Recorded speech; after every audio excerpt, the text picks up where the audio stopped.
नमस्कार। खबरों के इस बुलेटिन में तुहाडा स्वागत है। मैं हरमन शंकर। पहला पेश ने चोणवीं खबरां। प्रधानमंत्री नरेंद्र मोदी अज सवेरे 11 बजे आकाशवाणी के मन की बात प्रोग्राम दौरान नागरिकों नाल विचार साझे करनगे।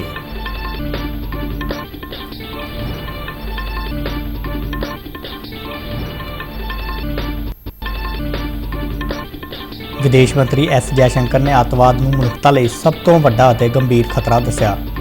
संयुक्त राष्ट्र सुरक्षा परिषद की अतवाद विरोधी कमेटी ने दिल्ली ऐलाननामा अपनाया।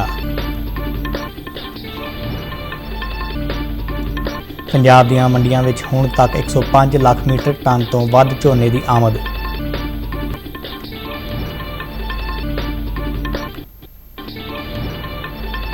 भारत ने आस्ट्रेलिया को हरा के तीजी बार हाकी का सुल्तान जौहर कप जितया।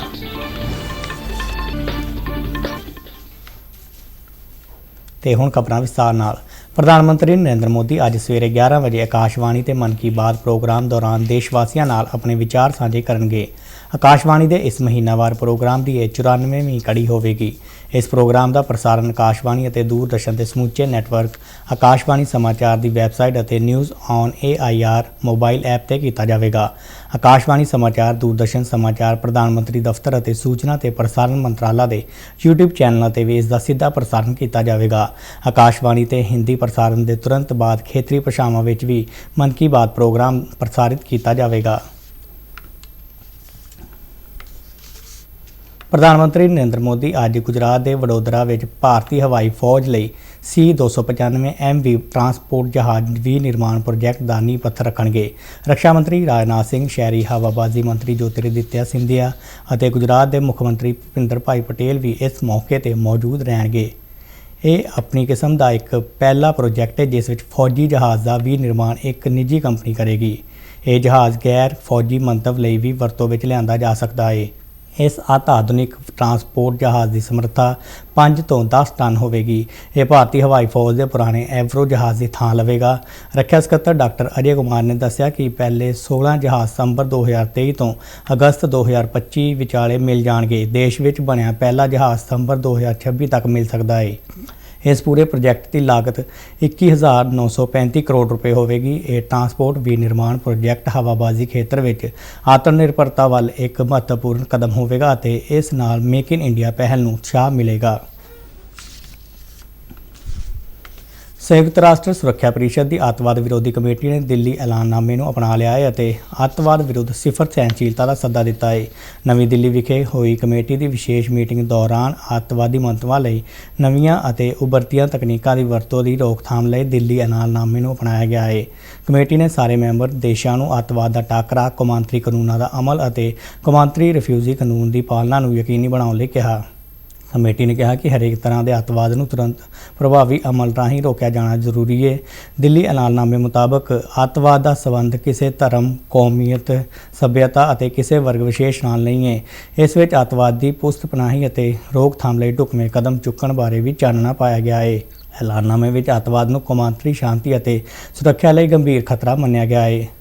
इस दौरान कमेटी की मीटिंग को संबोधन करदे विदेश मंत्री डॉक्टर एस जयशंकर ने कहा कि अनअधिकारत तत्वों वालों नवीं उभरती तकनीकों की वरतों सुरक्षा ढांचे लिए गंभीर खतरा है। उन्होंने अतवाद को मनुखता के खिलाफ सब तो वड्डा खतरा दसदियां कहा कि इन्हां नवीं तकनीकों राहीं अतवादी संगठन अपने आप को मजबूत कर रहे हैं और दूजियां नूं नुकसान पहुँचा रहे हैं। विदेश मंत्री ने अतवाद के टाकरे लिए कौमांतरी यत्नां नूं मजबूत करने लई भारत के सद्दे नूं दोहराया।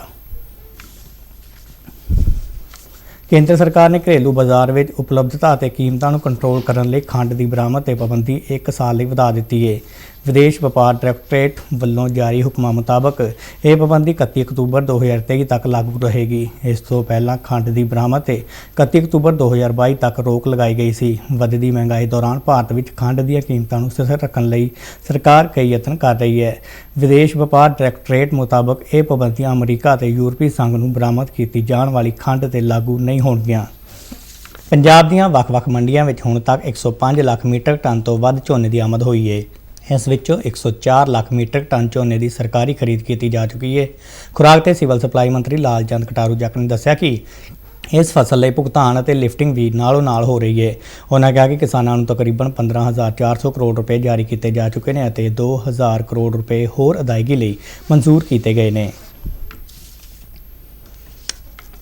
ਪੰਜਾਬ ਦੇ ਸਕੂਲ ਸਿੱਖਿਆ ਮੰਤਰੀ ਹਰਜੋਤ ਸਿੰਘ ਬੈਂਸ ਨੇ ਸੂਬੇ ਦੇ ਸਾਰੇ ਸਰਕਾਰੀ ਸਕੂਲਾਂ ਨੂੰ ਆਪਣਾ ਰਸਾਲਾ ਕੱਢਣ ਦੇ ਹੁਕਮ ਦਿੱਤੇ ਨੇ। ਚੰਡੀਗੜ੍ਹ ਤੋਂ ਜਾਰੀ ਬਿਆਨ ਵਿੱਚ ਸਿੱਖਿਆ ਮੰਤਰੀ ਨੇ ਕਿਹਾ ਕਿ ਸੂਬੇ ਦੇ ਸਰਕਾਰੀ ਸਕੂਲਾਂ ਵਿੱਚ ਪੜ੍ਹਦੇ ਵਿਦਿਆਰਥੀਆਂ ਵਿੱਚ ਕਲਾਤਮਕ, ਰਚਨਾਤਮਕ ਅਤੇ ਸਾਹਿਤਕ ਹੁਨਰ ਹੈ, ਜਿਸ ਨੂੰ ਪ੍ਰਫੁੱਲਤ ਕਰਨ ਲਈ ਇੱਕ ਮੰਚ ਦੇਣ ਦੀ ਲੋੜ ਹੈ। ਉਨ੍ਹਾਂ ਕਿਹਾ ਕਿ ਇਸ ਮੰਤਵ ਦੀ ਪੂਰਤੀ ਵਿੱਚ ਸਕੂਲ ਮੈਗਜ਼ੀਨ ਮਹੱਤਵਪੂਰਨ ਭੂਮਿਕਾ ਨਿਭਾ ਸਕਦੇ ਨੇ। ਸਿੱਖਿਆ ਮੰਤਰੀ ਨੇ ਦੱਸਿਆ ਕਿ ਇਸ ਸੰਬੰਧੀ ਸਿੱਖਿਆ ਖੋਜ ਅਤੇ ਸਿਖਲਾਈ ਬਾਰੇ ਸੂਬਾਈ ਪ੍ਰੀਸ਼ਦ ਦੇ ਡਾਇਰੈਕਟੋਰੇਟ ਵੱਲੋਂ ਸਾਰੇ ਸਕੂਲਾਂ ਨੂੰ ਪੱਤਰ ਜਾਰੀ ਕਰਕੇ ਵਿਭਾਗ ਦੇ ਹੁਕਮਾਂ ਤੋਂ ਜਾਣੂ ਕਰਵਾਇਆ ਗਿਆ ਹੈ।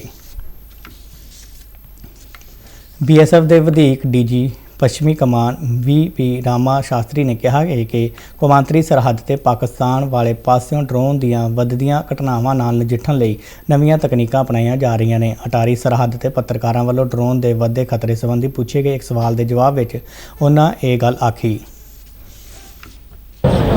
ड्रोन पिछले 2-3 वर्षों में समस्या है।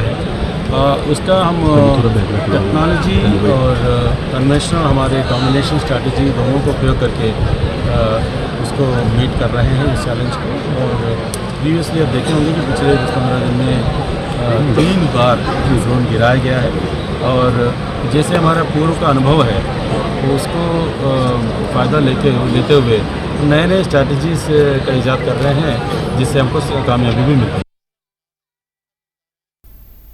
BSF ਦੀ ਸੀਮਾ ਪ੍ਰਹਿਰੀ ਮੈਰਾਥਨ 2022 ਕੱਲ ਅੰਮ੍ਰਿਤਸਰ ਵਿੱਚ ਕਰਵਾਈ ਗਈ। 42 ਕਿਲੋਮੀਟਰ ਦੀ ਮੈਰਾਥਨ ਦੌੜ ਅੰਮ੍ਰਿਤਸਰ ਤੇ ਗੋਲਡਨ ਗੇਟ, 21 ਕਿਲੋਮੀਟਰ ਦੀ ਦੌੜ ਵਾਰ ਮੈਮੋਰੀਅਲ ਇੰਡੀਆ ਗੇਟ, ਜਦਕਿ ਤੀਜੇ ਵਰਗ ਵਿੱਚ 10 ਕਿਲੋਮੀਟਰ ਦੀ ਦੌੜ ਖਾਸਾ ਤੋਂ ਸ਼ੁਰੂ ਹੋਈ। ਇਸ ਨੂੰ BSF ਦੇ ਵਧੀਕ DG ਪੱਛਮੀ ਕਮਾਨ PV ਰਾਮਾ ਸ਼ਾਸਤਰੀ ਨੇ ਹਰੀ ਝੰਡੀ ਦਿਖਾਈ। ਇੱਕ ਰਿਪੋਰਟ।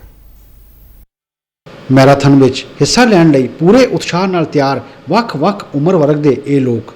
ਮੌਕਾ ਰਿਹਾ ਸੀਮਾ ਸੁਰੱਖਿਆ ਬਲ ਪੰਜਾਬ ਫਰੰਟੀਅਰ ਵੱਲੋਂ ਆਯੋਜਿਤ ਮੈਰਾਥਨ ਦੌੜ ਦਾ। ਅੰਮ੍ਰਿਤਸਰ ਸ਼ਹਿਰ ਤੋਂ ਲੈ ਕੇ ਅਟਾਰੀ ਸਰਹੱਦ ਤੱਕ ਦਾ ਇਲਾਕਾ ਇਸ ਦੌੜ ਦਾ ਗਵਾਹ ਬਣਿਆ। 42 ਕਿਲੋਮੀਟਰ ਦੀ ਸੀਮਾ ਪ੍ਰਹਿਰੀ ਮੈਰਾਥਨ ਦੌੜ ਨੂੰ ਬਲ ਦੇ ਵਧੀਕ DG PV ਰਾਮਾ ਸ਼ਾਸਤਰੀ ਤੇ ਬਾਲੀਵੁੱਡ ਦੇ ਅਦਾਕਾਰ ਸੁਨੀਲ ਸ਼ੈਟੀ ਨੇ ਅੰਮ੍ਰਿਤਸਰ ਦੇ ਗੋਲਡਨ ਗੇਟ ਤੋਂ ਹਰੀ ਝੰਡੀ ਵਿਖਾਈ। ਰਾਮਾ ਸ਼ਾਸਤਰੀ ਨੇ ਇਸ ਦੌੜ ਨੂੰ ਸਰਹੱਦੀ ਲੋਕਾਂ ਨਾਲ ਤਾਲਮੇਲ ਵਧਾਉਣ ਦਾ ਇੱਕ ਯਤਨ ਦੱਸਿਆ। दौड़ का थीम है hand in hand with border population. ये एक प्रयास है बॉर्डर पॉपुलेशन के साथ साथ BSF का जो रोज़ अपने काम में तालमेल बना रहता है, इसको और सुदृढ़ करने की ओर। ਦੌੜ ਵਿੱਚ ਹਿੱਸਾ ਲੈਣ ਵਾਲੇ ਬਜ਼ੁਰਗ ਮਹਿਲਾ ਪੂਰਨ ਕੌਰ ਨੇ ਨਸ਼ਿਆਂ ਵੱਲ ਜਾਂਦੇ ਨੌਜਵਾਨਾਂ ਨੂੰ ਜੀਵਨ ਦਾ ਮੁੱਲ ਸਮਝਣ ਦੀ ਸਲਾਹ ਦਿੱਤੀ। ਤੁਸੀਂ ਜੇ ਦੌੜਾਂ ਵਾਲੇ ਪਾਸੇ, ਖੇਡਾਂ ਵਾਲੇ ਪਾਸੇ ਆਓ ਤੇ ਤੁਹਾਨੂੰ ਜ਼ਿੰਦਗੀ ਦੀ ਕੀਮਤ ਦਾ ਪਤਾ ਲੱਗੇਗਾ ਕਿ ਇੱਕ ਇੱਕ ਸੈਕਿੰਡ, ਇੱਕ ਇੱਕ ਮਿੰਟ ਕਿੰਨਾ ਕੀਮਤੀ ਹੈ ਨਾ। ਅਸੀਂ 1 ਮਿੰਟ ਦੇ ਬਚਾਉਣ ਵਾਸਤੇ ਕਿੰਨੇ ਕਰਦੇ ਹਾਂ ਤੇ ਤੁਸੀਂ ਸਾਰੀ ਜ਼ਿੰਦਗੀ ਐਵੇਂ ਖਰਾਬ ਕਰ ਰਹੇ ਹੋ। ਇਸ ਦੌੜ ਵਿੱਚ ਸ਼ਾਮਲ ਰਹੇ ਲਵਪ੍ਰੀਤ ਤੇ ਚਿਤਰਾ ਨੇ ਵੀ ਦੌੜ ਦੇ ਇਸ ਉਪਰਾਲੇ ਨੂੰ ਸਿਹਤਯਾਬੀ ਲਈ ਬੇहद ਫਾਇਦੇਮੰਦ ਦੱਸਿਆ। ਪੰਜਾਬ ਦੀ ਜਵਾਨੀ ਜਿਹੜੀ ਆ ਗਲਤ ਰਸਤੇ ਪੈ ਰਹੀ ਆ, ਇਸ ਲਈ ਜਿਹੜਾ BSF ਵੱਲੋਂ ਉਪਰਾਲਾ ਕੀਤਾ ਗਿਆ ਜੀ, ਇਹ ਬਹੁਤ ਹੀ ਚੰਗਾ ਉਪਰਾਲਾ ਹੈ ਜੀ। ਇਹੋ ਜਿਹੇ ਉਪਰਾਲੇ ਜੀ ਹਰ ਵਾਰ ਹੋਣੇ ਚਾਹੀਦੇ ਆ ਜੀ। ਲੋਕਾਂ ਨੂੰ ਇਹੀ ਸੰਦੇਸ਼ ਆ ਜੀ, ਗਲਤ ਕੰਮ ਛੱਡ ਕੇ ਜੀ ਆਪਦੇ ਜੀ ਜਿਹੜਾ ਸਰੀਰ ਵੱਲ ਧਿਆਨ ਦਿਓ ਜੀ। सुबह उठने और उठ के अपनी फिटनेस का पूरा ध्यान रखें। फिटनेस अपने लिए बहुत ज़रूरी है सर। ਇਹ ਦੌੜ 42, 21 ਅਤੇ 10 ਕਿਲੋਮੀਟਰ ਦੀ ਕਰਵਾਈ ਗਈ ਅਤੇ ਤਿੰਨਾਂ ਵਰਗਾਂ ਵਿੱਚ ਅਵਲ ਰਹਿਣ ਵਾਲਿਆਂ ਨੂੰ ਨਗਦ ਇਨਾਮ ਦੇ ਕੇ ਸਨਮਾਨਿਤ ਕੀਤਾ ਗਿਆ। ਅਦਾਕਾਰ ਸੁਨੀਲ ਸ਼ੈਟੀ ਨੇ ਦੇਸ਼ ਦੀਆਂ ਸਰਹੱਦਾਂ ਦੀ ਰਾਖੀ ਵਿੱਚ ਸੀਮਾ ਸੁਰੱਖਿਆ ਬਲ ਦੀ ਭੂਮਿਕਾ ਦੀ ਜੰਮ ਕੇ ਸ਼ਲਾਘਾ ਕੀਤੀ। अगर हम आसानी से सो रहे हैं या चैन की नींद ले रहे हैं, वो सिर्फ और सिर्फ इन्हीं के वजह से ये है, इस वजह से हम लोग हैं। तो salute to all the forces. और मेरा मानना है कि हर सिर्फ एक एक्टर के लिए नहीं, लेकिन हर हिंदुस्तानी के लिए ये याद रखना बहुत ज़रूरी है कि हमारी BSF है, हमारी आर्म फोर्सेस है, इस वजह से हम हैं, तो वो रिस्पेक्ट देना। ਉਹਨਾਂ ਕਿਹਾ ਕਿ ਦੌੜ ਵਿੱਚ ਸ਼ਾਮਲ ਹੋ ਕੇ ਉਹ ਖੁਦ ਮਾਣ ਮਹਿਸੂਸ ਕਰ ਰਹੇ ਨੇ। मेरे लिए बहुत ही इम्पोर्टेंट मोमेंट भी है और प्राउड मोमेंट भी है। और ये जो ऑर्गेनाइज भी किया गया हुआ है, ऐसे एक स्ट्रेटेजिक ब्यूटीफुल लोकेशन पे ऑर्गेनाइज किया गया है। ਯਕੀਨਨ ਅਜਿਹੇ ਸਮਾਗਮ ਹਥਿਆਰਬੰਦ ਬਲਾਂ ਨੂੰ ਆਮ ਲੋਕਾਂ ਦੇ ਨੇੜੇ ਲਿਆਉਣ ਵਿੱਚ ਮਦਦਗਾਰ ਬਣਦੇ ਨੇ। ਮਨਿੰਦਰ ਸਿੰਘ ਨਾਲ ਸ਼ਿਸ਼ੂ ਸ਼ਰਮਾ ਸ਼ਾਂਤਲ, ਦੂਰਦਰਸ਼ਨ ਸਮਾਚਾਰ, ਜਲੰਧਰ। ਪੰਜਾਬ ਵਿਜੀਲੈਂਸ ਬਿਊਰੋ ਵੱਲੋਂ ਭਲਕੇ 31 ਅਕਤੂਬਰ ਤੋਂ 6 ਨਵੰਬਰ ਤੱਕ ਸੂਬੇ ਵਿੱਚ ਵਿਜੀਲੈਂਸ ਜਾਗਰੂਕਤਾ ਹਫ਼ਤਾ ਮਨਾਇਆ ਜਾਵੇਗਾ। ਵਿਜੀਲੈਂਸ ਬਿਊਰੋ ਦੇ ਇੱਕ ਬੁਲਾਰੇ ਨੇ ਦੱਸਿਆ ਕਿ ਜਾਗਰੂਕਤਾ ਹਫ਼ਤੇ ਦੇ ਪਹਿਲੇ ਦਿਨ ਵਿਜੀਲੈਂਸ ਭਵਨ ਵਿਖੇ ਅਧਿਕਾਰੀਆਂ ਤੇ ਕਰਮਚਾਰੀਆਂ ਨੂੰ ਸਹੁੰ ਚੁਕਾਈ ਜਾਵੇਗੀ। ਉਹਨਾਂ ਕਿਹਾ ਕਿ ਇਸ ਹਫ਼ਤੇ ਦੌਰਾਨ ਬਿਊਰੋ ਦੀਆਂ ਸਾਰੀਆਂ ਰੇਂਜਾਂ ਅਤੇ ਯੂਨਿਟਾਂ ਇਸ ਸਾਲ ਲਈ ਕੇਂਦਰੀ ਵਿਜੀਲੈਂਸ ਕਮਿਸ਼ਨ ਵੱਲੋਂ ਐਲਾਨੇ ਗਏ ਭ੍ਰਿਸ਼ਟਾਚਾਰ ਮੁਕਤ ਭਾਰਤ ਵਿਕਸਿਤ ਭਾਰਤ ਦੇ ਸੁਨੇਹੇ ਨੂੰ ਫੈਲਾਉਣ ਲਈ ਸੂਬੇ ਭਰ ਵਿੱਚ ਜਾਗਰੂਕਤਾ ਮੁਹਿੰਮਾਂ ਚਲਾਉਣਗੀਆਂ। ਇਸ ਸੰਬੰਧੀ ਸਾਰੇ ਫੀਲਡ ਅਧਿਕਾਰੀਆਂ ਨੂੰ ਸ਼ਹਿਰੀ ਅਤੇ ਪੇਂਡੂ ਖੇਤਰਾਂ ਵਿੱਚ ਵਿਦਿਅਕ ਸੰਸਥਾਵਾਂ ਅਤੇ ਸੁਸਾਇਟੀਆਂ ਵਿੱਚ ਬੈਨਰ, ਪੋਸਟਰ ਅਤੇ ਸੋਸ਼ਲ ਮੀਡੀਆ ਪਲੇਟਫਾਰਮਾਂ ਦੀ ਵਰਤੋਂ ਕਰਕੇ ਜਾਗਰੂਕਤਾ ਪੈਦਾ ਕਰਨ ਲਈ ਸੂਚਿਤ ਕਰ ਦਿੱਤਾ ਗਿਆ ਹੈ। ਵਿਜੀਲੈਂਸ ਬਿਊਰੋ ਨੇ ਸਾਬਕਾ ਮੰਤਰੀ ਵਿਜੇ ਇੰਦਰ ਸਿੰਗਲਾ ਦੇ ਖਿਲਾਫ ਜਾਂਚ ਸ਼ੁਰੂ ਕਰ ਦਿੱਤੀ ਹੈ।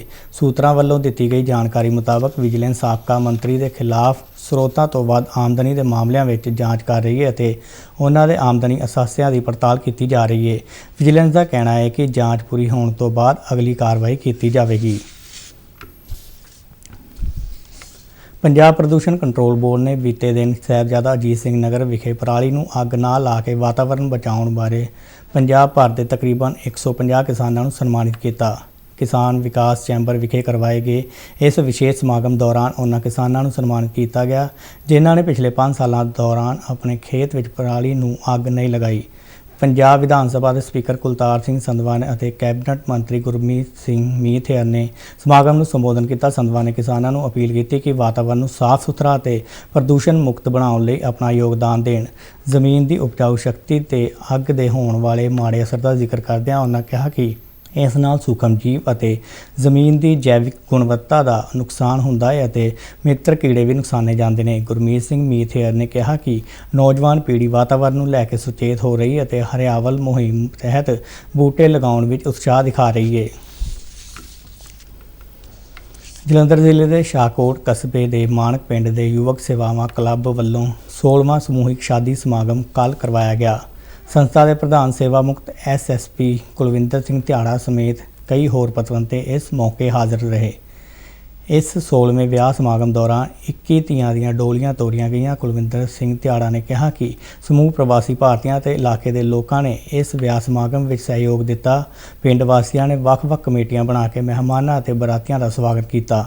ਵਿਆਹ ਵਾਲੀਆਂ ਧੀਆਂ ਨੂੰ ਪਿੰਡ ਮਾਨਕ ਆਪਣੇ ਪੇਕੇ ਵਰਗਾ ਹੀ ਜਾਪਿਆ।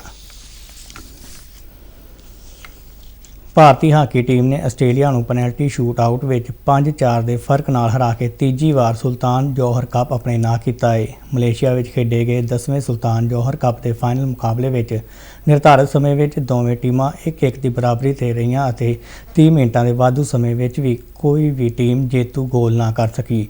ਅਖੀਰ ਵਿੱਚ ਪੈਨਲਟੀ ਸ਼ੂਟ ਆਊਟ ਰਾਹੀਂ ਮੈਚ ਦਾ ਨਿਰਣਾ ਕੀਤਾ ਗਿਆ। ਸੁਲਤਾਨ ਜੌਹਰ ਕੱਪ ਕੋਵਿਡ ਮਹਾਮਾਰੀ ਕਾਰਨ 2 ਸਾਲਾਂ ਦੇ ਵਕਫੇ ਬਾਅਦ ਕਰਵਾਇਆ ਗਿਆ ਸੀ। ਫ੍ਰੈਂਚ ਓਪਨ ਬੈਡਮਿੰਟਨ ਟੂਰਨਾਮੈਂਟ ਦੇ ਪੁਰਸ਼ ਵਰਗ ਵਿੱਚ ਭਾਰਤ ਦੇ ਸਾਤਵਿਕ ਸਾਈਰਾਜ ਅਤੇ ਚਿਰਾਗ ਸ਼ੈੱਟੀ ਦੀ ਜੋੜੀ ਡਬਲਜ਼ ਦੇ ਫਾਈਨਲ ਮੁਕਾਬਲੇ ਵਿੱਚ ਪਹੁੰਚ ਗਈ ਹੈ। ਕੱਲ੍ਹ ਪੈਰਿਸ ਵਿੱਚ ਖੇਡੇ ਗਏ ਸੈਮੀਫਾਈਨਲ ਮੁਕਾਬਲੇ ਵਿੱਚ ਭਾਰਤੀ ਜੋੜੀ ਨੇ ਦੱਖਣ ਕੋਰੀਆ ਚੋਈ ਸੋਲ ਗਿਊ ਅਤੇ ਕਿਮ ਬੋਨਹੂ ਦੀ ਜੋੜੀ ਨੂੰ 21-18 ਅਤੇ 21-14 ਦੇ ਸਿੱਧੇ ਸੈਟਾਂ ਵਿੱਚ ਮਾਤ ਦਿੱਤੀ।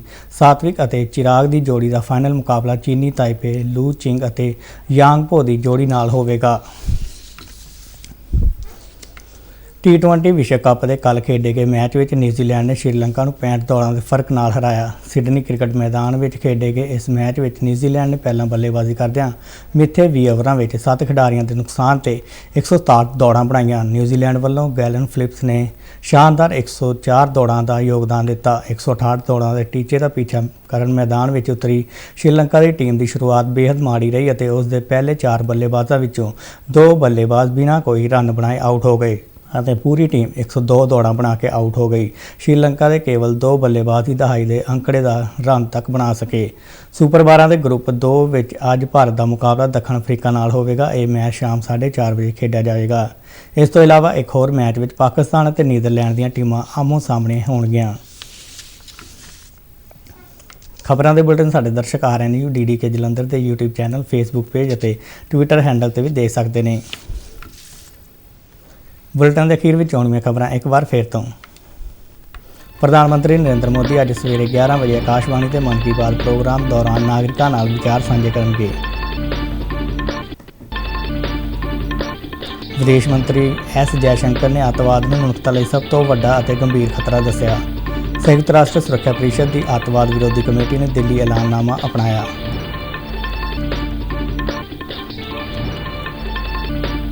ਪੰਜਾਬ ਦੀਆਂ ਮੰਡੀਆਂ ਵਿੱਚ ਹੁਣ ਤੱਕ 105 ਲੱਖ ਮੀਟ੍ਰਿਕ ਟਨ ਤੋਂ ਵੱਧ ਝੋਨੇ ਦੀ ਆਮਦ।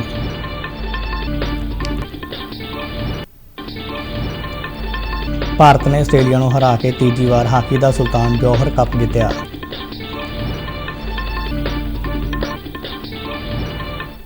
ਤੇ ਇਸ ਦੇ ਨਾਲ ਹੀ ਖਬਰਾਂ ਦਾ ਇਹ ਬੁਲੇਟਿਨ ਖਤਮ ਹੋਇਆ। ਇਜਾਜ਼ਤ ਦਿਓ, ਨਮਸਕਾਰ।